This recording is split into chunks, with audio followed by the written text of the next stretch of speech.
सहनाववतु सहनौ भुनक्तु सह वीर्यं करवावहै तेजस्विनावधीतमस्तु मा विद्विषावहै। ॐ शान्ति शान्ति शान्तिः। कलावद्न्यजीवोद्धरार्थावतारम् कलाङ्काङ्कतेजोऽधिकामोदिवक्त्रम् खलानीशवादापनोदार्हदक्षम् समाधिस्थमूर्तिं भजे ज्ञानदेवम् समाधिस्थमूर्तिं भजे ज्ञानदेवम्। नमो ज्ञानेश्वरा नमो ज्ञानेश्वरा निवृत्ती उदारा सोपान देवा मुक्ताबाई नमो त्रिभुवन पावनी आद्यत्रय जननी देवांची। अधिक मासाच्या पर्व काळावरती आपण चिंतन करत आहोत। अधिकस्य अधिकम फलम हेच चिंतन जर आपण दुसऱ्या कुठल्या काळामध्ये केलं आणि तो पर्व काळ नसेल तर त्याला अधिक महिन्यामध्ये केलेल्या चिंतनामध्ये जेवढं फळ त्याला भेटेल तेवढं फळ अधिक दुसऱ्या कोणत्याही सामान्य कालामध्ये भेटणार नाही। देश आणि काळाला अनन्यसाधारण महत्त्व वारकरी संप्रदायामध्ये आहे। आपण कुठे दान करतो, काय दान करतो, कोणत्या काळामध्ये दान करतो याला महत्त्व आहे।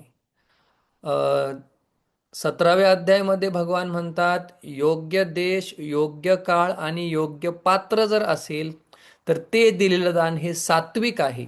तसं देश, काळ आणि व्यक्ती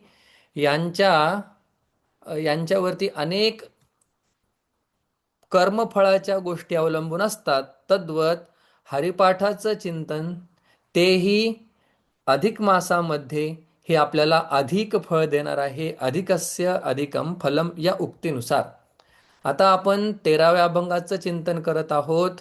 ज्ञानोबा आपल्याला बुद्धीची शक्ती काय आहे, बुद्धीचं सामर्थ्य काय आहे ते सांगणार आहेत। तत्पूर्वी आपण अभंगाचं गान करूया। समाधी हरीची चमसुखे वीण न साधेल जाण द्वैत बुद्धी न साधेल जाण द्वैत बुद्धी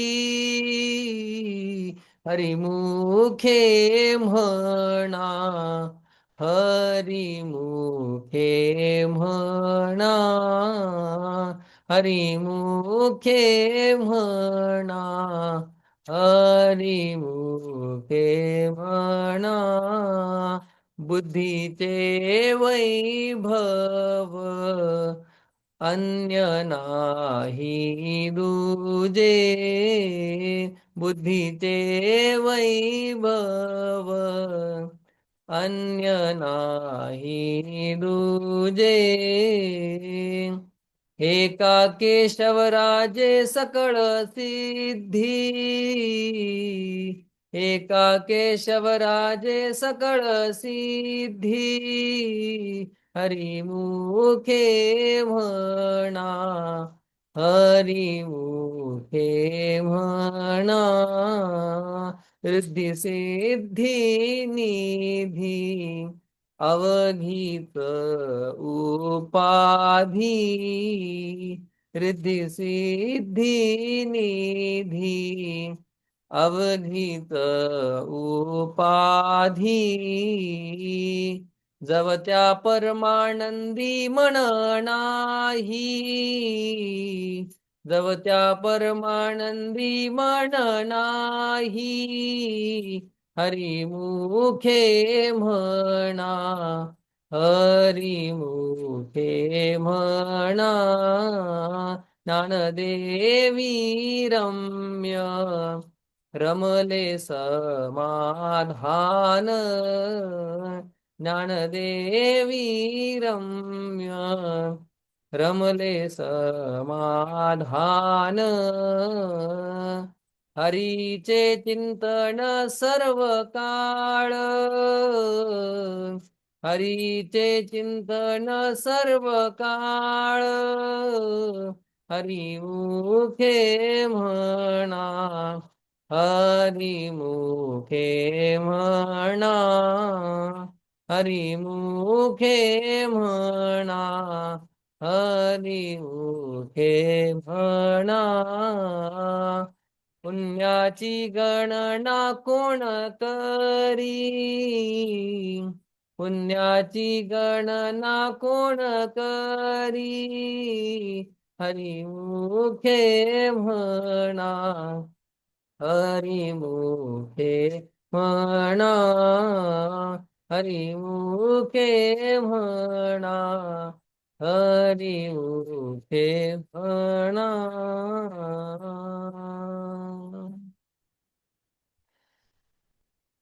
समाधी म्हटल्यानंतर अष्टांग योगाचा विचार आपल्या पुढे येतो. अष्टांग योगामध्ये यम 5 नियम 5 अनेक प्रकारची आसनं प्राणायाम वेगवेगळ्या प्रकारचे प्रत्याहार ध्यान धारणा आणि नंतर एक लयबद्ध शिस्त पाळल्यानंतर शरीरावरती पूर्ण संयमन नियमन केल्यानंतर कालांतराने प्राप्त होणारी समाधी म्हणजे योग समाधी आहे. ज्या समाधीला अनेक कष्ट साधकाला भोगावी लागतात. अनेक कष्ट ज्ञानोबरांनी फार वर्णन त्याचं केलेलं आहे. तिथे आपल्याला जायचं नाही. मग एक आहे योग समाधी जी फार कष्टाने प्राप्त होते. फार परिश्रम केल्यानंतर प्राप्त होतं. झिजावं लागतं शरीराला मनाला बुद्धीला. योग समाधी. पण या अभंगामध्ये ज्ञानोबाराय हरीची समाधी असा शब्द वापरतात. हरीची समाधी. हरीची समाधी यासाठी वेगळं असं काही साधन आपल्याला करावं लागत नाही.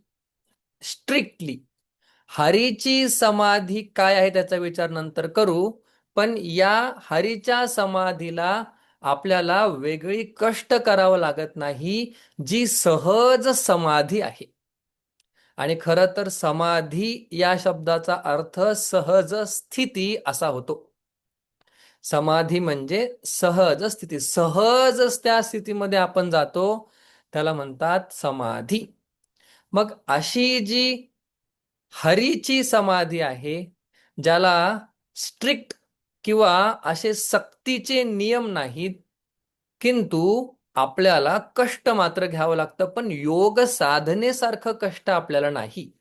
योग समाधी कष्टाने साध्य होणारी, हरीची समाधी ज्ञानाने साध्य होणारी. हरीच्या समाधीमध्ये सुद्धा परमानंद आहे. नवे नवे योगाच्या समाधीपेक्षाही हरीच्या समाधीमध्ये आनंद आहे.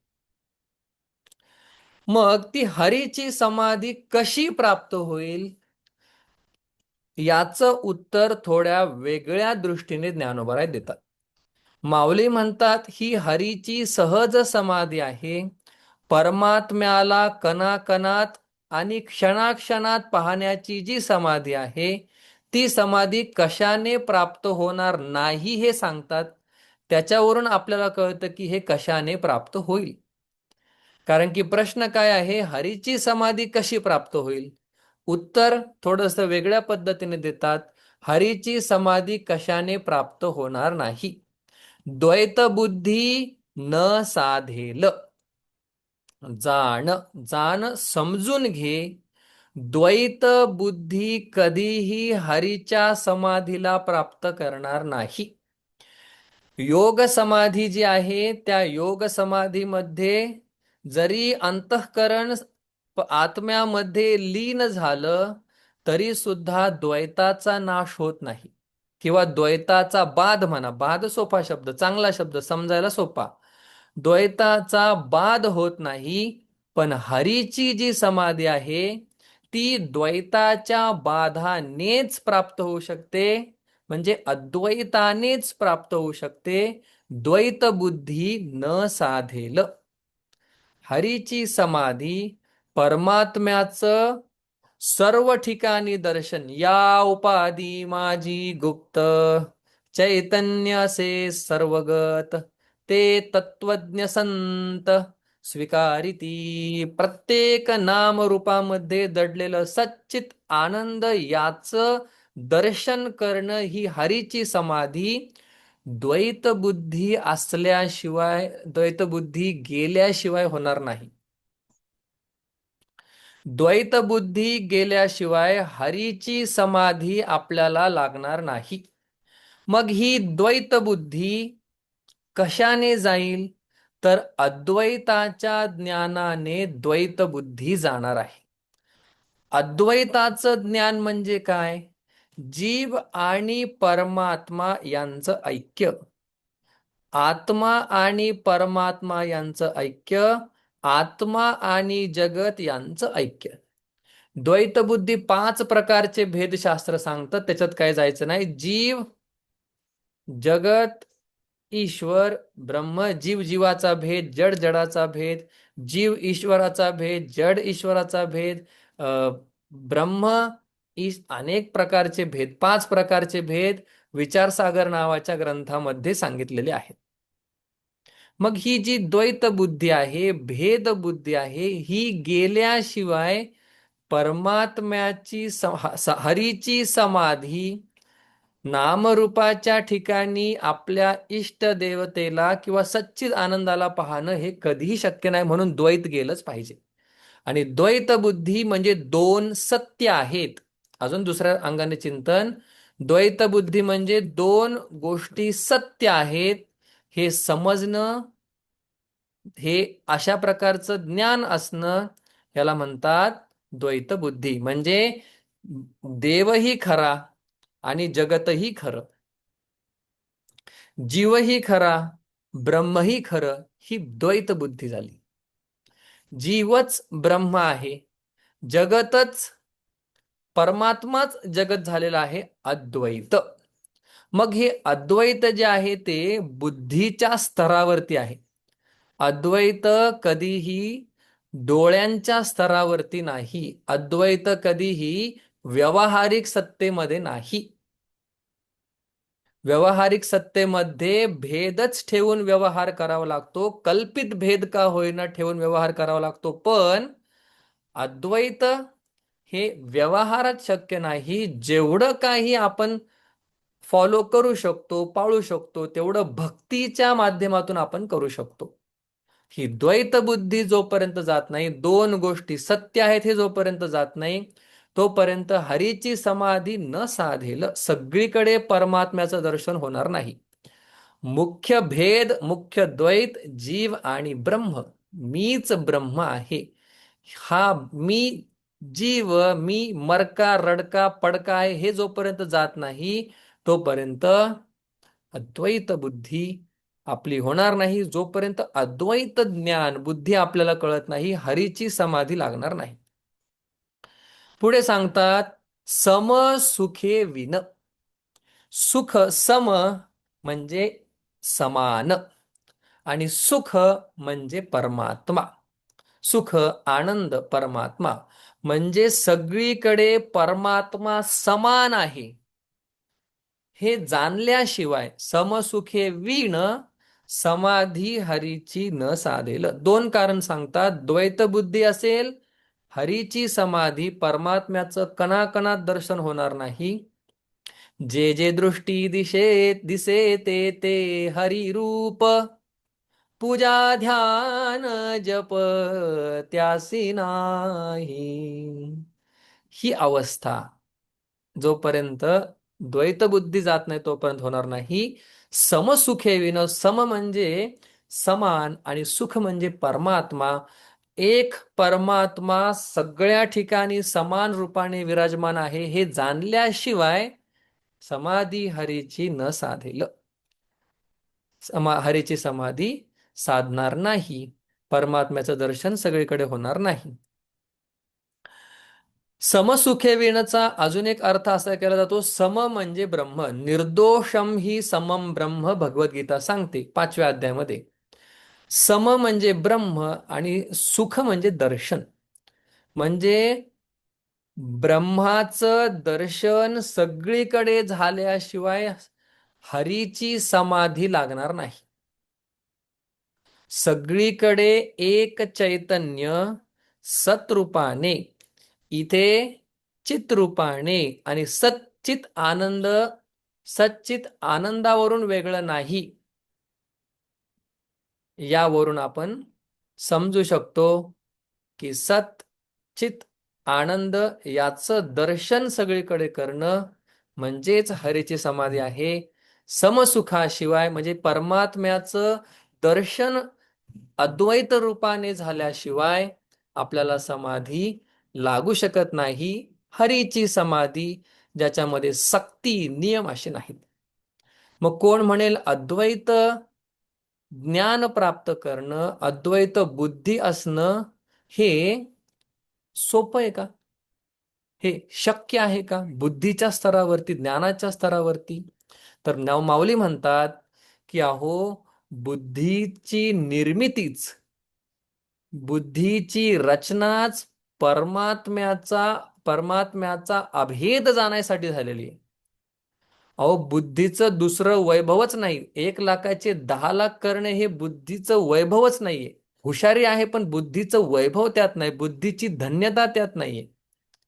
कोणाला तरी फसवून जागा घेणं, कोणाला तरी फसवून व्यावहारिक जगामध्ये वृद्धिंगत होत जाणं, याच्यामध्ये बुद्धीचं वैभव नाहीये. बुद्धीचं वैभव द्वैत घालवण्यामध्ये आहे.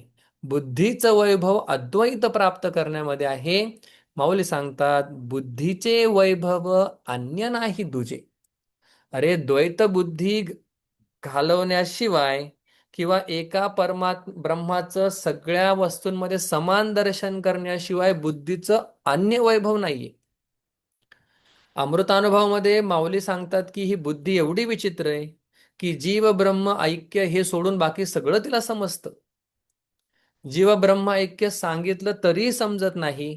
पण खरं वैभव काय असेल बुद्धीचं, तर अन्य नाही दुजे, म्हणजे अन्य नाही दुजे, दोन, दुसरं नाही, हेच वैभव. हा एक भाव आहे. बुद्धी सहजपूरला काही विचार केला नव्हता. बुद्धीचं वैभव काय? अन्य दुजे नाही. दुजे नाही, दुसरं नाहीच. 700 श्लोक, अध्याय 18 लेख, देव बोलिले एक, जे दुजे नाही. दुजे नाही म्हणजे द्वैत नाही, हेच अध्याय 18 अध्यायात 700 श्लोकामध्ये देवाने काय सांगितलं? अन्य नाही दुजे, द्वैत नाही. मग जीव, जगत, ईश्वर काहीच नाही, जड नाही, तुम्हीच आहात. मी आहे. मग मीच वेगवेगळ्या रूपाने भासतो, मीच विपरीत रूपाने भासतो. बुद्धीचे वैभव अन्य नाही तुझे. बुद्धीचं वैभव, सामर्थ्य, मोठेपणा दुसरा नाहीच. मग काय आहे? एका परमात्म्याला जाणणं, त्या परमात्म्याशी आपलं अद्वैत जाणणं, हेच एकमेव वैभव बुद्धीचं आहे. आणि का एका परमात्म्याला जाणायचं? कोणी म्हणेल असं काय, या जगामध्ये हजारो विषय आहेत, मग बुद्धीचं वैभव परमात्म्याला जाणण्यामध्ये काय आहे? माऊली सांगतात, एका केशवराजे सकळ सिद्धी. एका परमात्म्याच्या प्राप्तीने सकळ सिद्धी, सगळ्या गोष्टींची प्राप्ती होते. एका केशवराजे सकळ सिद्धी, एका भगवंताच्या ज्ञानाने, द्वैत बुद्धीच्या जाण्याने, समान परमात्म्याच्या दर्शनाने, ब्रह्म प्रत्येक ठिकाणी आहे या जाणण्याने सकळ सिद्धी, सगळ्या गोष्टी आपल्याला प्राप्त होतात. सगळ्या गोष्टी आपल्या पुढे आहेत एका परमात्म्याला जाणल्यानंतर. वेदांनीही सांगितलेलं आहे, एकाला जाणलं की सगळं जाणल्यासारखं आहे. एकाला प्राप्त केलं की सगळ्यांना प्राप्त केल्यासारखं आहे. याच्या उलटही वेद आपल्याला व्यतिरेकाने सांगतात, सगळं काही जाणलं आणि एका परमात्म्याशी अभेद नाही जाणला, सगळं व्यर्थ आहे. सगळं जीवनात प्राप्त केलं, गाडी, घोडा, बंगला, माडी, सगळं एका परमात्म्याला जर प्राप्त नाही केलं, सगळं प्राप्त केलेलं अप्राप्त आहे. कारण की पुन्हा जन्म, पुन्हा जन्म, पुन्हा दुःख, पुन्हा मरण, हा फेरा जन्म मरणाचा चालूच राहतो. मग एक परमात्मा प्राप्त झाला की सगळं काही प्राप्त होतं. सगळं काही प्राप्त होतं म्हणजे, हा मी परमात्म्याला प्राप्त केलं, मग आता मला बंगला मिळेल का, मला गाडी मिळेल का, असं सांगायचं नाही शास्त्राला. एका परमात्म्याला प्राप्त केल्यानंतर मिथ्या पदार्थांची इच्छा होणार नाही. आणि एखाद्या गोष्टीची इच्छा नाही, मग तो पदार्थ प्राप्त झाला काय आणि नाही अप्राप्त झाला काय, त्याचा काय फरक पडतोय? काहीच फरक पडत नाही. सगळ्या गोष्टींची प्राप्ती म्हणजे इच्छांची समाप्ती होते. आपल्याला इच्छा कधी असतात? जेव्हा आपण अपूर्ण असतो. मला हे पाहिजे, ते पाहिजे, असं का वाटतं? मी अपूर्ण आहे म्हणून. ज्यावेळी मी पूर्ण आहे असं कळतं, माझ्या इच्छा संपून जातात. मग केशवराजे सकळ सिद्धी म्हणजे एका परमात्म्याला प्राप्त केल्यानंतर माझ्या इच्छा संपून जाणार आहेत. आणि इच्छा संपल्या म्हणजे मी पूर्ण आहे, मला सगळं काही प्राप्त आहे, अशा प्रकारे आपण जाणायचंय. नाही तर कोण म्हणेन मी देवाची प्राप्ती करेल मग मला बंगला, घोडा, गाडी सगळं, नाही, असा अर्थ नाहीये त्याचा. देव सगळं काही प्राप्त होईल म्हणजे अन्य प्राप्तीची इच्छा निघून जाईल, आनंदी आनंद जीवनामध्ये राहील. पण जर कोणी म्हणेल नाही, मला रिद्धी सिद्धी निधी या सगळ्या गोष्टी मला पाहिजेत, हे जाणायसाठीच मी माझी बुद्धी वापरणार आहे. माऊली सांगतात, रिद्धी सिद्धी निधी अवघीच उपाधी. उपाधी या तुम्हाला सगळ्या गोष्टी विसर पाडणाऱ्या आहेत, तुम्हाला भुलवणाऱ्या आहेत, तुम्हाला भ्रमात टाकणारे आहेत, तुम्हाला दुःख देणारे आहेत. रिद्धी म्हणजे काय? तर जे आपल्याला सहज असलेली, प्राप्त असलेली वस्तू त्याच्यामध्ये भरभराट होणं म्हणजे रिद्धी. सिद्धी म्हणजे काय? जे आपल्याला प्राप्त नाही ते प्राप्त होणं म्हणजे सिद्धी. मग याच्यामध्ये योग साधनेमध्ये अष्ट महासिद्धी म्हटल्यात. अणिमा, महिमा, गरिमा, लघिमा, प्राकाम्य, ईशित्व वगैरे बऱ्याचशा अष्टसिद्धी सांगितलेल्या आहेत. आणि निधी म्हणजे अफाट ठेवा. 7 पिढ्या खातील बसून एवढं वैभव ज्यांच्याकडे आहे. पण माऊली म्हणतात, अवघीच उपाधी, त्या सगळ्या गोष्टी तुम्हाला फक्त नाव लौकिक मोठं करण्यामध्ये आहेत, तुम्हाला भुरळ पाडण्यामध्ये त्या सगळ्या गोष्टी समर्थ आहेत. त्या सगळ्या उपाध्या आहेत, त्या तुम्हाला अडकवणाऱ्या आहेत. याचा अर्थ मग त्या नाही ठेवायच्या असं काही आहे का? तर ते म्हणतात, असं नाहीये. त्यांच्या मागे पळू नका.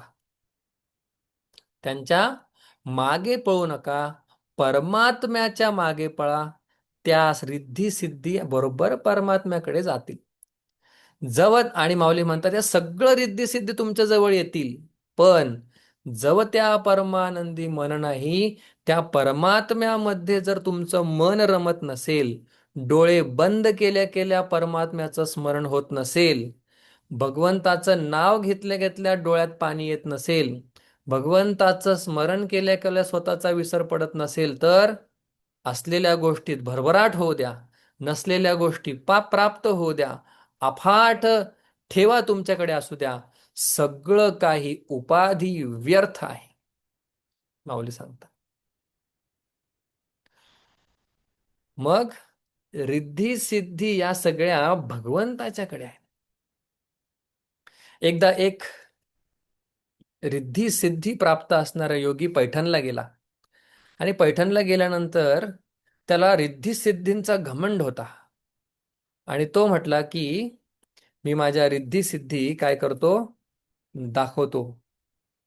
आणि रिद्धी सिद्धी दाखवण्यासाठी त्याने गावातील सगळ्या लोकांना बोलवलं. तेवढं स्पष्ट आठवत नाही, जेवढं आठवत तेवढं सांगतो. आणि सकाळी पूजेला या, माझ्या पूजेला रिद्धी सिद्धी बसलेला असतात, मी तुम्हाला दाखवतो.